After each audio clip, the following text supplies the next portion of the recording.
본인이 이끄는 현 정부는 국난 타개를 위한 위기관리 정부라 하지 않을 수 없습니다. 지금이야말로 우리 국민 모두에게 애국심과 단합이 절실히 요구되는 때입니다. 제10대 대통령 취임사 중. 안녕하세요. 역사산책 자팍다식 채널입니다. 오늘은 최규화 대통령 실록, 신군부의 꼭두각시로 전락한 최규화 대통령이라는 제목의 영상 보내드리겠습니다. 구독과 좋아요 부탁드립니다. 감사합니다.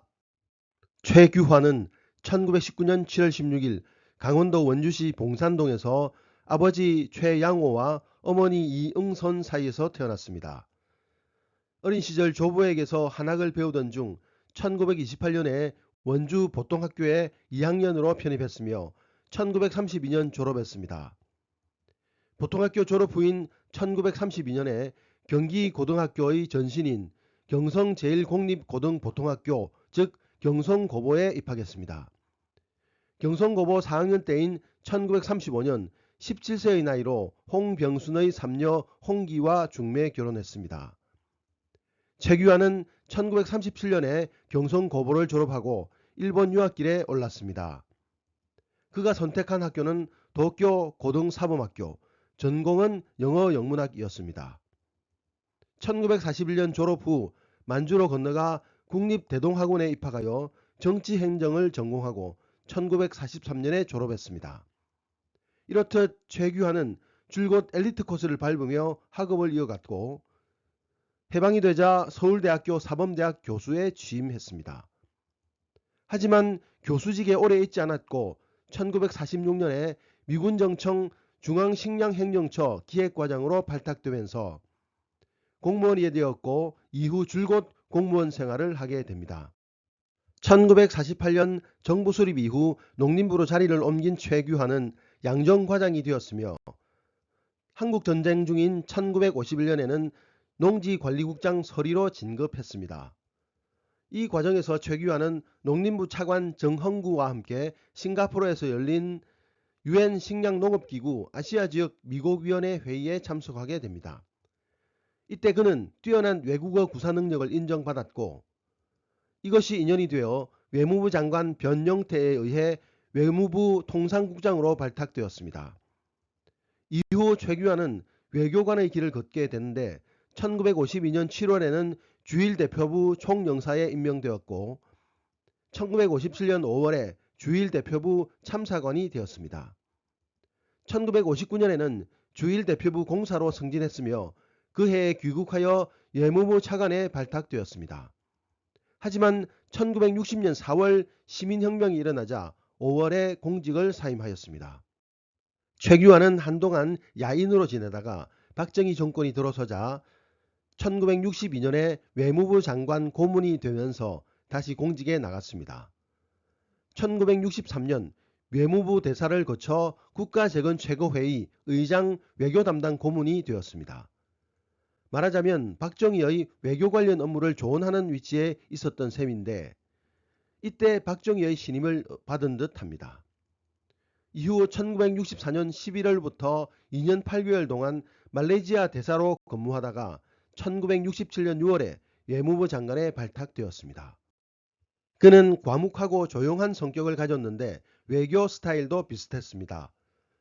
외교부 장관 재임 시 조용한 외교를 표방하면서 실무에 있어서는 외교 행정 조직을 강화하고 통상 외교에 주력하는 현실적인 모습을 보였습니다.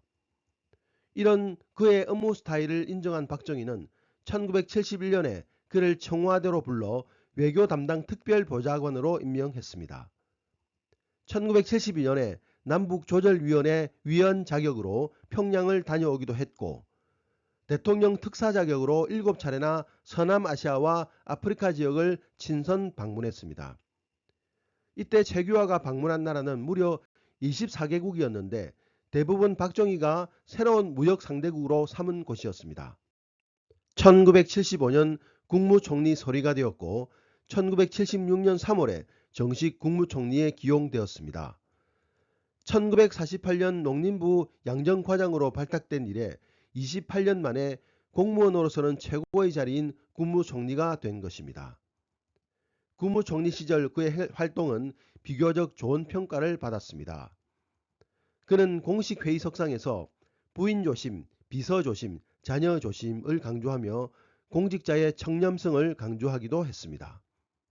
당시 공무원들에 대한 뇌물 공세가 심한 상태였고 그는 이에 대한 경각심을 일깨우기 위해 이런 말을 했던 것입니다. 또한 스스로도 검소하고 청렴한 삶을 살려고 애썼습니다. 최규하는 주위 사람들의 승진이나 발령 등 인사 문제에는 철저하게 무관심으로 일관했습니다. 또한 공사의 구분이 분명했습니다. 덕분에 1979년 3월에는 국무총리에 재임명되는 영광을 누리기도 했습니다.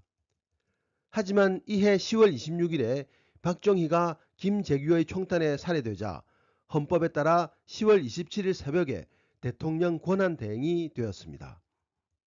대통령 권한대행이 된 그는 우선 제주도를 제외한 전국에 비상계엄령을 내리고 박정희 피살 사건을 조속히 수사할 것을 지시했습니다.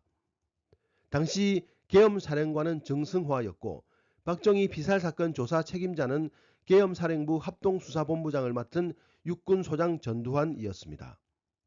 한편 박정희를 암살한 김재규는 중앙정보부장에서 해임되고 피의자 신분으로 합동수사본부의 조사를 받고 주범으로 지목되어 군사재판에 회부되었습니다. 그해 12월 최규하는 통일주체국민회의 의장에 선출되었고 통일주체국민회의에서 12월 6일에 실시된 대통령 선거에 단독 출마하여 제10대 대한민국 대통령으로 선출되었습니다. 최규하가 대통령으로 선출된 배경에 대해 당시 공화당 의장이었던 박준규는 월간조선과의 인터뷰에서 다음과 같이 밝혔습니다. 박 대통령이 사망했을 당시 나는 집권 여당인 공화당 의장이었기에 정계에 조금 영향력을 가지고 있었습니다. 그때 나는 박 대통령의 뒤를 이을 대통령은 생활화된 민주주의자여야 하고 절대 권력에 관심이 없는 사람, 국제적 배경이 있는 사람, 비경상도 출신이어야 된다고 생각했습니다. 대통령이 된 최규하의 임무는 유신헌법의 철폐와 민주적 선거의 관리였습니다. 말하자면 과도정부의 수반으로서 새로운 민주정부가 출범할 때까지 정부를 안전적으로 관리하는 것이 할 일이었습니다. 최규하가 취임하자마자 전직 대통령 윤보선으로부터 이러한 요구를 담은 편지를 받았습니다.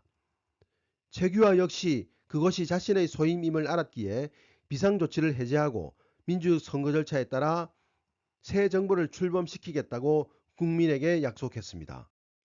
하지만 정국은 전혀 다른 방향으로 흘러갔습니다. 군 내부의 사조직인 하나회를 이끌던 전두환 소장이 전혀 다른 구상을 하고 있었던 것입니다.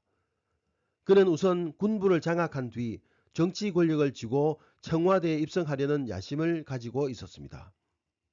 전두환의 야심은 최규하가 대통령에 취임한 지 불과 6일 만인 12월 12일에 군사 반란의 형태로 드러났습니다. 군 내부의 하나회 회원들을 주축으로 반란을 일으킨 전두환은 육군참모총장 정승화를 공격하여 체포하고 이희승을 육군참모총장에 앉혀 군권을 장악했습니다. 이후 최규하는 전두환의 꼭두가시로 전락하고 말았습니다. 당시 최규하가 사용하는 전화는 물론이고 비서관들의 집 전화와 심지어 그들의 처갓집 전화까지 모두 도청되고 있었습니다. 신군부 세력으로부터 철저히 감시를 받고 있었던 것입니다. 전두환은 1980년 2월 18일에 각계 원로와 중진 23명으로 하여금 국정자문회의를 구성하도록 했습니다. 의장에는 전직 대통령 윤보선이 선출되었습니다.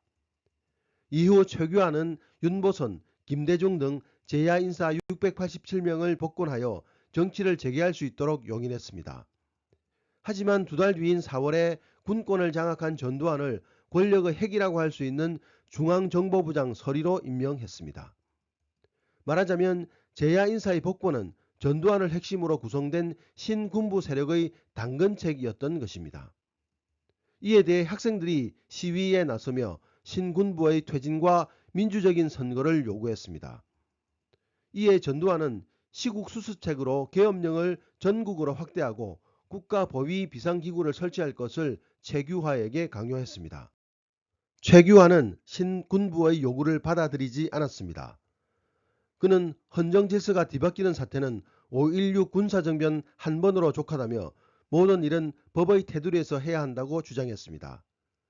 그러나 총을 앞세운 전두환 세력의 강요에 못 이겨 5월 17일 비상계엄을 확대하는 방안을 받아들였습니다.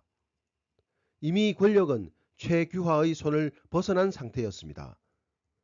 그러자 전두환은 국회를 해산하고 김대중을 구속했으며 김영삼을 비롯한 주요 정치인들을 가택연금하거나 체포하여 중앙정보부로 끌고 갔습니다. 김대중이 구속되자 5월 18일에 광주 시민들이 항의 시위를 벌였고 전두환은 광주에 공수부대를 투입하여 시민들을 무참히 학살했습니다. 이에 총기를 탈취하여 저항하던 시민들은 8일 만에 진압되었고 김대중은 내란죄로 군사재판에 회부되어 사형 선고를 받았습니다. 이후 최규하는 완전히 식물 대통령이 되고 말았고 결국 1980년 8월 16일에 전두환 세력의 압력에 밀려 대통령직과 모든 공직에서 물러남으로써 8개월의 짧은 청와대 생활을 마감했습니다. 퇴임 후 최규하는 일종의 당연직 국정자문회의 의장직을 맡긴 했으나 공식적인 활동은 거의 하지 않았습니다. 민족사 바로찾기 국민회의 의장 같은 명예직과 백범기념관 건립위원회 고문에 추대된 것이 고작이었습니다. 1995년 신군부의 반란 사건과 관련하여 여러 차례 증언을 요청받았으나 그는 끝까지 증언대에 서지 않았습니다. 그리고 2006년 10월 22일 서교동 자택에서 의식을 잃고 서울대 병원으로 옮겨진 후 향년 88세로 생을 마감했습니다. 최규하는 검소하고 청렴한 공무원이었습니다. 그는 공무원으로서는 모범적인 인물이었으나 대통령으로서의 그에 대한 평가는 부정적입니다. 세간에서는 그를 우유부단하고 강단 없는 대통령으로 평가합니다.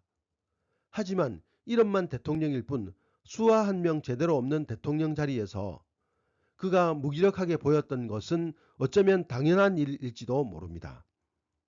사실 그는 개인적으로 매우 고집스러운 원칙주의자였다고 합니다. 그럼에도 무기력한 대통령으로 인식된 것은 지나치게 권력욕이 없었기 때문일 것입니다. 어쩌면 행정관료 출신인 그에게 신군부의 총뿌리 앞에서 대통령 임무를 맡긴 것 자체가 무리수였을 것입니다. 오늘의 참고도서는 대한민국 대통령실록이라는 책이었습니다. 감사합니다.